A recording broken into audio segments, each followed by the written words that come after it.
Kitchen Table Research, Part 2, Episode 1, Sandy Rea.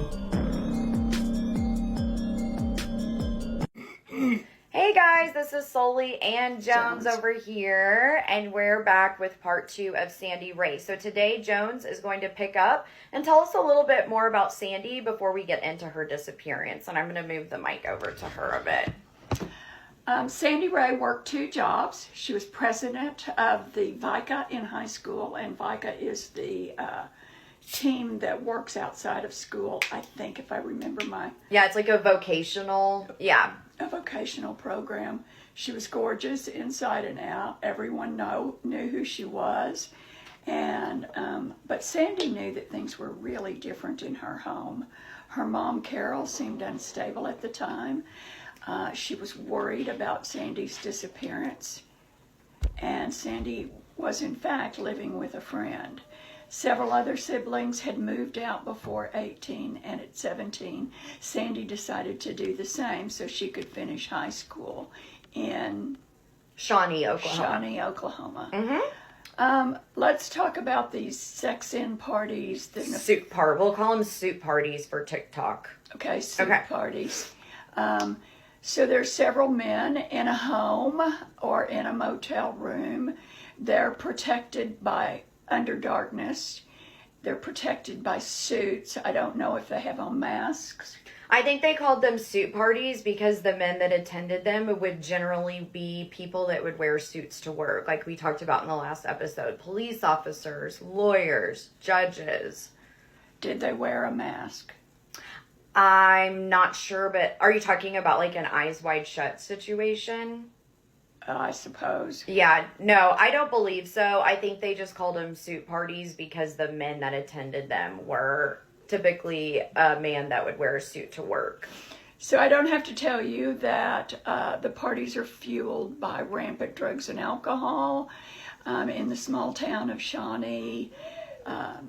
Sandy and her friends regularly attended these parties in exchange for sex acts and other acts. And it says that there was, in fact, a white powder that they were using quite frequently that you would inhale through your nostril at these parties. Huh. So we're not talking cigarettes, are we? No, we're talking about some heavy, pretty nefarious stuff here, aren't we? Yeah, that's really pretty scary. Kind of surprises me. It's not going to be too long until other women in these backwards parts of Oklahoma would go missing and perhaps leave clues to what possibly happened to Sandy. Although the first person taken was Sandy, am I correct? I don't know. There's several women that disappeared in this area. And sometimes I don't think they had tabs on the women all the time, so they didn't have their exact disappearance date. But yes, Sandy was not the only woman to go that disappeared from this area who was associated with these suit parties. Again, does this remind you of our case in Houston? Yeah. Okay, I'm going to pick up from there. So it's been said that unless there is a deathbed confession or a substantiated rumor, or a drunken, maybe, confession, that her remains will probably never be found. And that is something that, as a mother, I can't imagine losing my child and then not even having the remains or not knowing what happened. Are you telling me this is police talking?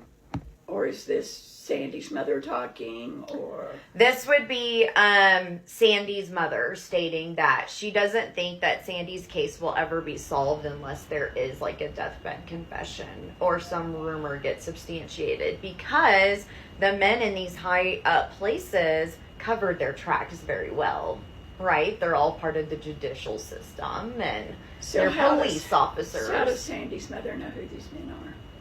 Because women came forward after Sandy's disappearance and stated that that's what was happening at some of these parties. Okay. So Sandy's mom, I think, assumed that, oh, Sandy's a senior, like you said, she's going out, maybe having a beer, maybe smoking, a cigarette or something. But I don't think that any of these women's mothers, although some of the mothers themselves seemed like they were low income, had some substance abuse issues themselves, and so the kids are kind of unguided,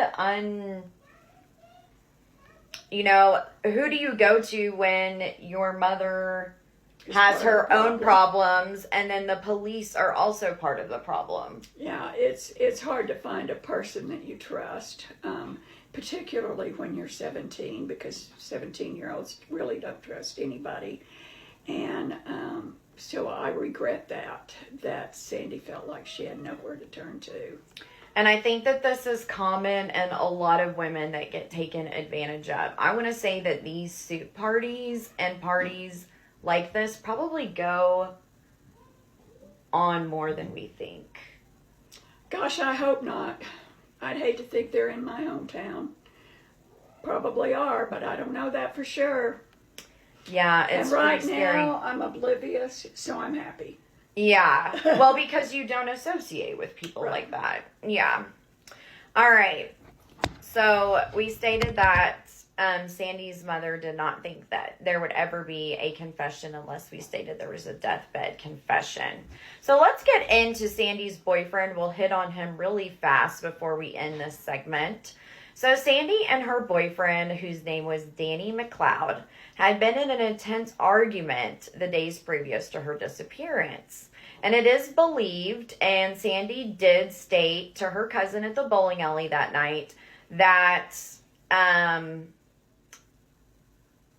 Sandy had told him that Danny was, in fact, going to pick Sandy up that night. Okay, so that's the story that the cousin states from the bowling alley, is that Sandy told him she used a payphone at the bowling alley, and she told her cousin that Danny, her current/ex on and off again boyfriend, was going to pick her up from the bowling alley. Okay. However, there's some suspicious things about Danny, and as we stated, they kind of had this on and off again relationship. And I would say again, Danny was a pretty troubled teenager. So we'll kind of get into Danny here as we go. But Carol, Sandy's mother, had seen bruises on Sandy, particularly around her neck. Mm-hmm. And when Carol asked Sandy about this, she said, well, that's the only way I can get smugs. Can you explain that to us who don't understand that? So I believe that she is participating in probably some pretty intense sexual acts and favors so that she can acquire drugs. So she's basically trading smecks for drugs.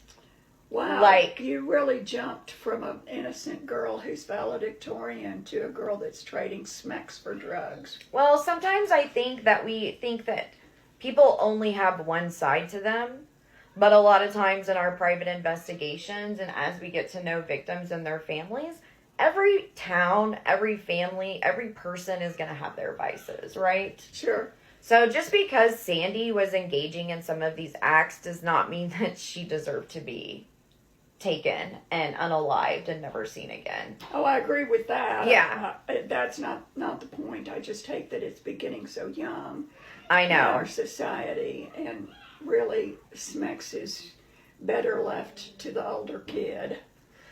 I agree. So I just want to point out that because Sandy's mother had seen marks on this area of Sandy's body, the statistic is once you have been manually taken like this, the likelihood, and I'm pointing around my neck for those on audio, the statistic is once somebody has done that to you, it is 800 times more likely that that person will go on to unalive you. So originally I stated that she left at 8:30. I'm going to just make... I don't like 800. I know. Will you confirm that statistic for me? I will confirm it. And I'm sorry, I'm just going to make one quick update. I originally said in the first video that she left around 8:30. She, in fact, left the bowling alley around 6:30 that night for Danny to pick her up.